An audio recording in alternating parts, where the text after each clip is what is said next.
ഒരു 50 വയസ്സിന് മുകളിലുള്ള ഒരാൾ ഒരു വർഷത്തിലൊരിക്കലോ അല്ലെങ്കിൽ 3 വർഷത്തിലെങ്കിലുമായിട്ട് ചെക്ക് ചെയ്യേണ്ട ഒരു കാര്യമാണ് ഹിയറിംഗ് ടെസ്റ്റ് എന്ന് പറഞ്ഞു കഴിഞ്ഞാൽ.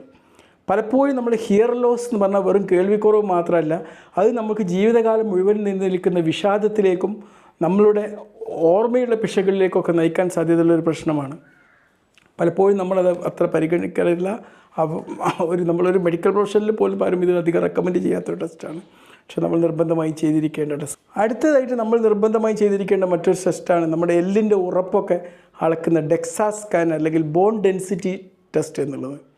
പണ്ട് എനിക്കിപ്പോഴും ഓർമ്മയുണ്ട്, നമ്മൾ ഉപ്പ ഒരിക്കൽ പൂനൂർ ഹോസ്പിറ്റലിൽ വന്നിട്ട് ടെസ്റ്റ് ചെയ്തപ്പം ബാക്കി ഉപ്പാൻ്റെ പ്രായത്തിലുള്ള പലർക്കും എല്ല് തേയ്മാനത്തിൻ്റെ പ്രശ്നം, ഓസ്റ്റിയോപറോസിസൊക്കെ ഉണ്ടായിരുന്നു. ഉപ്പൻ്റെ വളരെ ഹെൽത്തി നിൽക്കുന്ന ഒരു സാഹചര്യം ഉണ്ടായിരുന്നു.